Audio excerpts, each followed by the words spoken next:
The Atlanta Braves suffered a loss on Wednesday despite an absolute moonshot of a home run by Ronald Acuna Jr. But as we look around the league, the Atlanta Braves remain elite. We'll discuss that on today's episode of Locked On Braves. So let's get into it.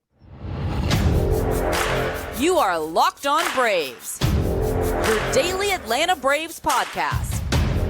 Part of the Locked On Podcast Network, your team every day.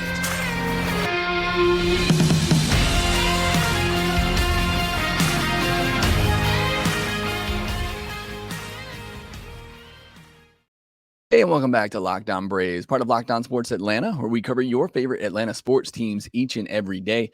I am your host, Jake Mastriani. You can follow me on Twitter at shortstopball. Make sure you check out my written work over at bravestoday.com.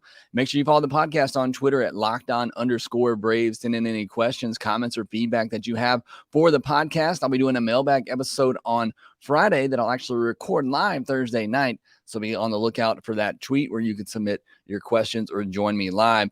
If you're new on YouTube, do me a favor, hit that subscribe button, hit that thumbs up button as well to help support the show. And thank you so much for making Locked On Braves your first listen of each and every day. I appreciate everybody out there letting me know that you're an everydayer. And I got a lot to get to. Ray Day, Greg Harris, Ecuadorman, Kevin Capps, Robert Blackman, Sam Hogg, Mason Embry, Ariel Grande, Make Your Life Easier, Matthew Phillips, Eddie Sullivan, Scott Bingham, and Braves N01, all letting me know in the last two YouTube videos that they are everydayers. And I love hearing from you. Please continue to let me know if you are an everyday listener. Today's episode is brought to you by Gametime. Download the Gametime app, create an account, and use code LOCKEDONMLB for $20 off your first purchase. Last-minute tickets, lowest prices guaranteed. On today's episode, we're going to touch on Wednesday's game, a loss to the Boston Red Sox, a bullpen game for the Braves, where actually did their job early on, but couldn't keep the Braves in the game late, and the offense really never got going. We'll discuss that. Talk about A.J. Minter. Austin Riley got a couple of hits as well. So we'll talk about all of that from Wednesday's game, but then we're going to take a trip around the league and look at the division standings, what all's going on around the league of Major League Baseball, and then we'll set you up for the weekend as well. A little bit of news later in the podcast.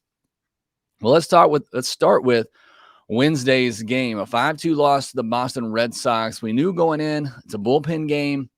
Never know what you're going to get when you have a bullpen game. Sometimes it feels like it works out fantastically. Sometimes it becomes a complete mess. You know, it's somewhat hard, I think, for hitters to get in a rhythm when they're seeing a pitcher, all 4 or 5 at bats in a game. I think that can be quite difficult for an opposing team.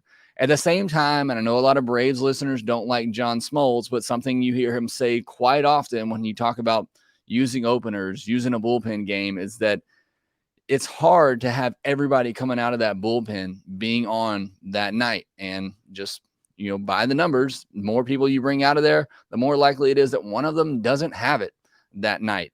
And, I thought Braves bullpen did a pretty good job in this game, especially Dylan Lee, who was much better as a starter this time around, as opposed to when the Braves brought him up to start a World Series game in 2021, and things did not go well there. But this time, 2 2/3 innings, no hits, 1 walk, and 3 strikeouts. He did a fantastic job.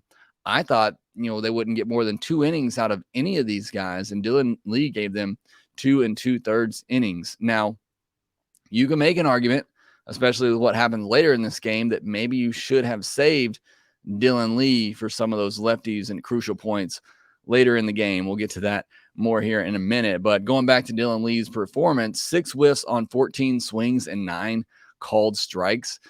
It's a pretty incredible number for 2 2/3 innings to have that many whiffs and that many called strikes. So again, just a great job by Dylan Lee. He's been fantastic.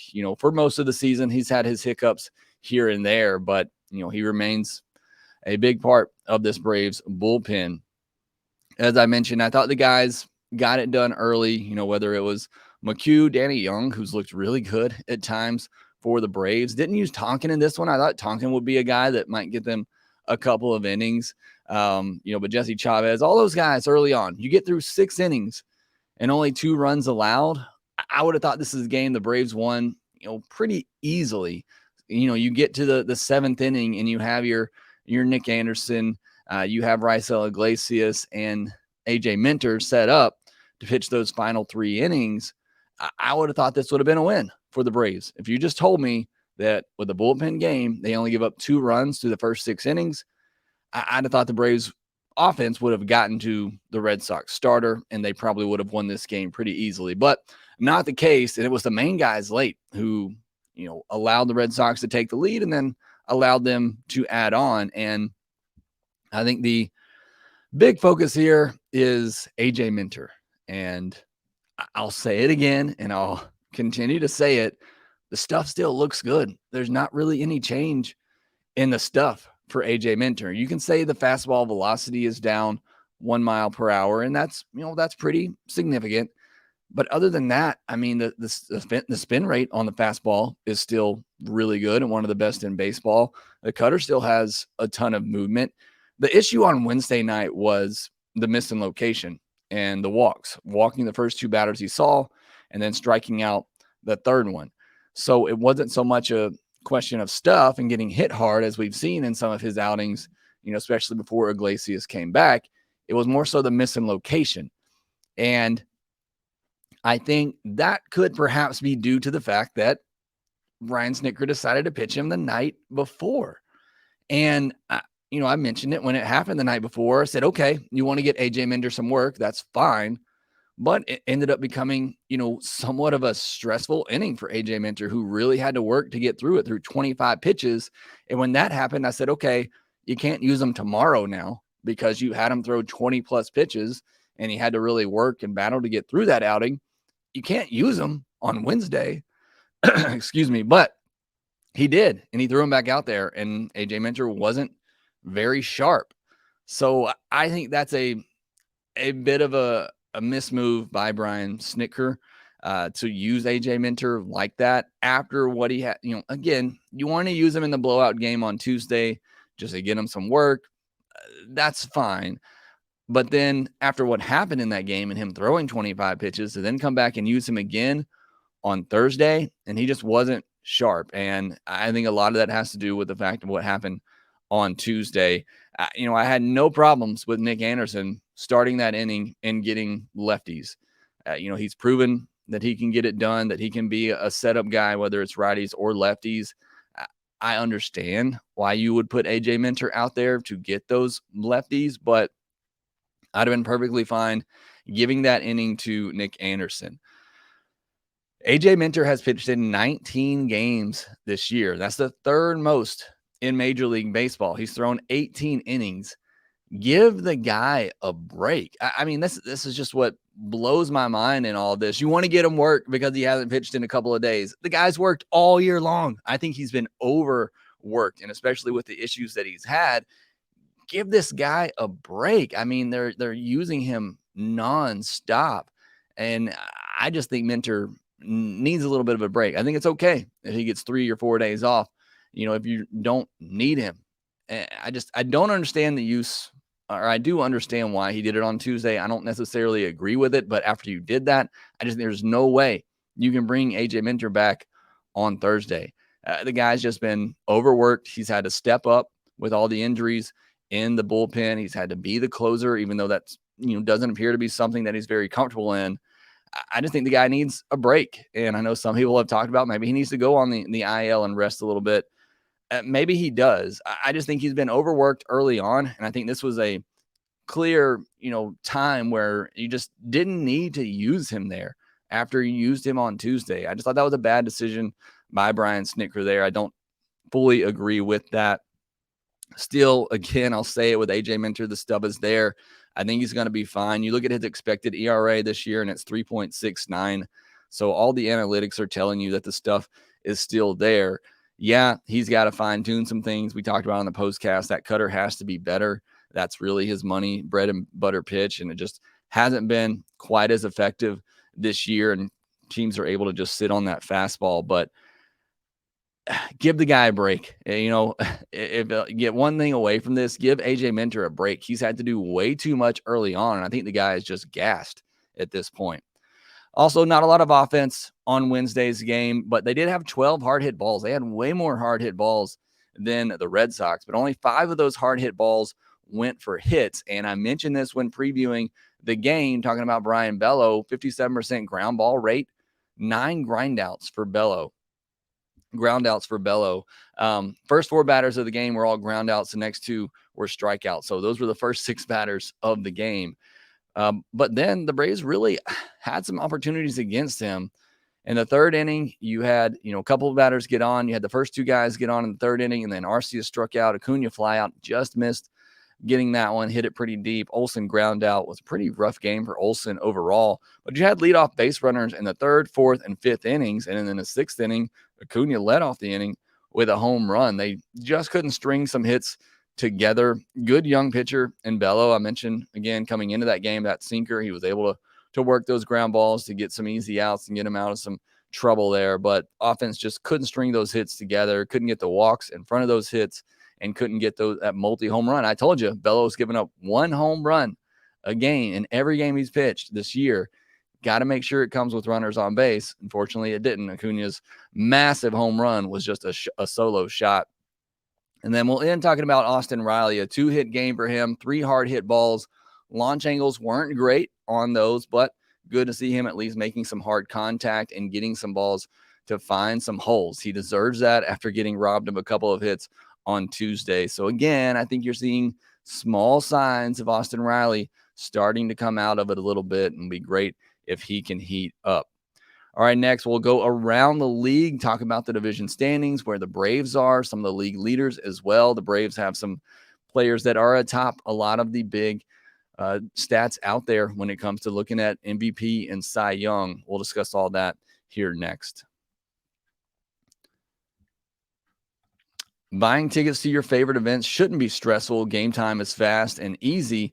The fast and easy way to buy tickets for all sports, music, comedy, and theater near you, with killer deals on last-minute tickets and their best price guaranteed. You can stop stressing over the tickets and start getting pumped up for all the fun that you will have. I've mentioned before, I used Gametime for the Braves home opener, was able to find last-minute deal to get some parking, actually. And it was the cheapest one that I could find out there. I looked at all the other secondary markets as well, but ultimately had to come back to Gametime because they had the cheapest, and it was very easy to use. The Gametime guarantee means you'll always get the best price. If you find tickets in the same section and row for less, Gametime will credit you 110% of the difference. Snag the tickets without the stress with Gametime. Download the Gametime app, create an account, and use code LOCKEDONMLB for $20 off your first purchase.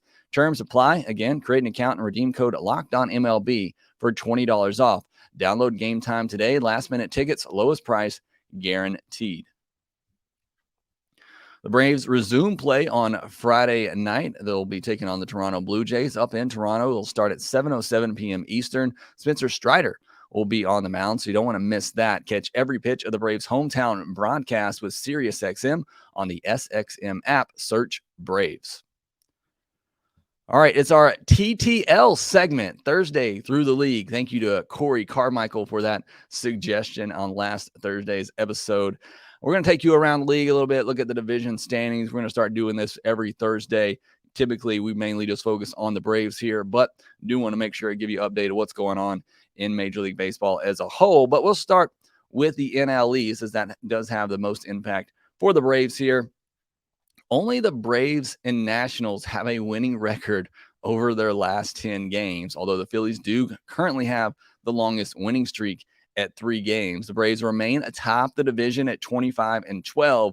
The Marlins are the only other team not under 500. They're 19-19, 6.5 games back. Mets and Phillies are both 18-19, 7 games back. And the Nationals, 16-21. It's a pretty decent record for the Nationals, who, I said coming into the year, I really like what they've done in their rebuild and some of the talent that they've brought in. I think their rebuild could turn things around a little bit quicker than maybe some expected. I think it's still going to be several years, but once those big outfielders come up, James Wood, Robert Hassel, Elijah Green, all those in the works. I mean, I think Nationals could be a really good team here in the next couple of years. But they're 9 games back, 16-21. Look at all the other division standings around the league. Rays are up 4.5 games on the Orioles in the AL East. Twins up 2.5 games on the Tigers and 3 games on the Guardians. Tigers are a team that are starting to play some good baseball. They just helped out the Braves, taking down the Mets last week as well. So Tigers are another fun young team who are starting to come up. Rangers, who the Braves will face next week, they are up in the AL West. 3 games on the Angels, 3.5 games on the Astros, and 4.5 on the Mariners. So really fun race out in the American League West. Pirates, Brewers, and Cubs are all within 2.5 games of each other in the NL Central. The Pirates are 1-9 in their last 10 games as they got off to that hot start, but perhaps starting to come back down to reality a little bit. And the Dodgers are on top in the NL West, 2.5 games ahead of the Diamondbacks and 3.5 ahead of the Padres. You look at our Locked On MLB power rankings right now, and it's the Rays, Braves, Dodgers, Orioles, Blue Jays, Rangers, Padres, Brewers, Diamondbacks, and Red Sox. And you look at that list and you look at the Braves' schedule right now, and you understand why it's going to be a tough road coming up.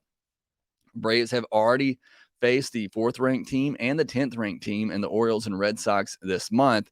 Over the next couple of weeks, they will face the Blue Jays, the 5th-ranked team on that list, the Rangers, the 6th-ranked team, and the Dodgers, the 3rd-ranked team. 9 out of their next 12 games come against teams in our top 6 power rankings, and they're going to have to play those games without Max Fried, without Kyle Wright. So this is a tough stretch for the Braves coming up. They're going to do it a little bit shorthanded, but honestly, you look around the league, everybody is shorthanded. Pitching is getting hurt at an incredible rate. And I've seen some people that want to blame it on the pitch clock. This has been happening for years now. I think more so since the pandemic and the shortened season in 2020. I still think we're having an effect from that and pitchers trying to build back up their workload. But whatever it is, pitchers are bound to get injured at some point. Their bodies were not made to do the things that they are doing. So every pitcher pitch long enough is going to get hurt or have some type of injury.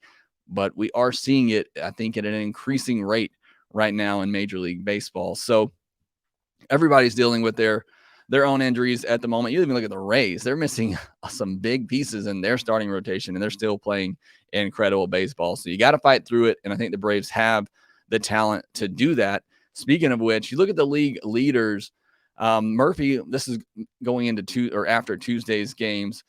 Murphy leads all of the league with 2.4 Fangraph WAR. Acuna is 4th on that list at 2 WAR. And they still have Acuna with a negative defensive rating, which brings down his WAR. Again, I'm let my feelings be known on defensive ratings. I don't always understand them, but Acuna, for whatever reason, has a negative defensive rating on WAR. Somebody wants to explain that to me in the comment section, you can. I had a lot of people explaining to me yesterday the difference between Baseball Reference WAR and Fangraphs WAR, and I do appreciate it. But when I watch Ronald Acuna Jr. in the outfield, he looks like a positive defensive player to me. Wander Franco is 2nd in WAR at 2.2. Matt Chapman is 4th at 2.1 WAR. And then you look at WRC plus. Brent Rooker is tops at 200 for the A's. I don't know, a lot of people have been joking. Maybe that's the next player the Braves should trade for from the A's, but he's gotten off to a fantastic start. And I love it too, because I loved Brent Rooker at Mississippi State. I mean, he was just a really fun player to watch in the SEC. So good to see him having a breakout year. Murphy, Chapman, and Yandy Diaz are all tied at 187, and Acuna was 6th at 167. Again, this was after Tuesday's games that I took these numbers.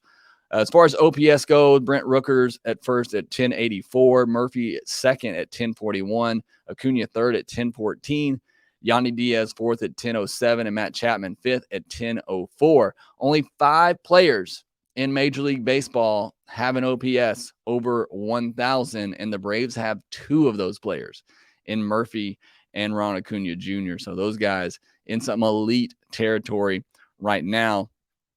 And then you turn things over to the pitching side of things, and Gausman and Strider lead the league in strikeouts with 67. Gausman just pitched on Wednesday, so Strider has the ability to pass him on Friday with just 1 strikeout. And I don't want to jinx it, but if Spencer Strider pitches at least 5 innings and doesn't get 1 strikeout, that would be a story in and of itself. And the big thing about this is the Braves don't have to face Kevin Gausman this weekend now, as he pitched on Wednesday. So that's a little bit of a break for the Braves. Ohtani has 66 strikeouts and Zach Gallen 64. Zach Gallen and Spencer Strider, I think, are the two easy candidates right now for the NL Cy Young. They're both very close. You look at xFIP, Gallen leads the league at 2.35.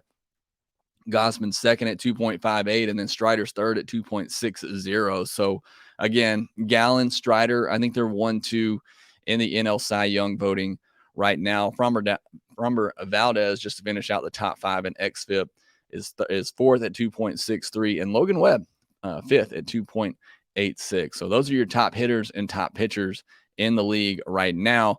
Looking at news from around the league, you all saw it. You all witnessed it. Kenley Jansen got his 400th save on Wednesday night, 99 miles an hour. Where was that last year from Kenley Jansen? I don't know if that's what he's been throwing at all year or if he was just pumped up to be facing his former team again. But, man, that was pretty impressive stuff by Kenley Jansen on Wednesday. He's having a great year. A lot of people thought the pitch timer might affect him. It doesn't seem to be the case. He is throwing really hard and looks like prime Kenley Jansen once again.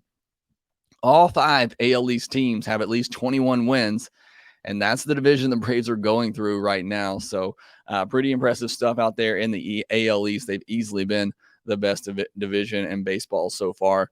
The Cardinals are a mess, and this is probably the biggest topic around baseball this past week is what's going on with the Cardinals. We somewhat saw it while we were there with the Tyler O'Neill situation. That was kind of weird, but now you have this situation where they paid all this money for Wilson Contreras and to be their catcher, and now they're talking about moving him to left field. Pitchers perhaps not wanting to throw to him. It's just a weird situation over there. I think it's interesting because, the Cardinals were in on Sean Murphy and just weren't willing to give up the prospects to get him. And the Braves were. And hindsight being what it is, I bet the Cardinals wish they would have gone a little bit more in to get Sean Murphy, because not that Wilson Contreras has been bad or anything, but just with the situation that they have going on right now, it is crazy over there in St. Louis. You don't normally see this with that organization, but a lot of turmoil in there. Some really bad baseball being played. You had some weird comments by Jack Flaherty talking about his velocity and how he's not going to answer questions on that anymore, that he can get outs at 89 miles per hour and 95 miles per hour, which make no sense because he has an ERA well over 5. And if he could get outs at whatever velocity, then he needs to do that because he's also on my fantasy team. So weird stuff going on over there in St. Louis. I think that was probably the biggest story of this past week. Had some injury stuff as well. Jose Alvarado for the Phillies. He had an MRI. Manager Rob Thompson said that he is concerned. So I'll have to see the results of that. Max Scherzer was scratched from his last start with neck spasm.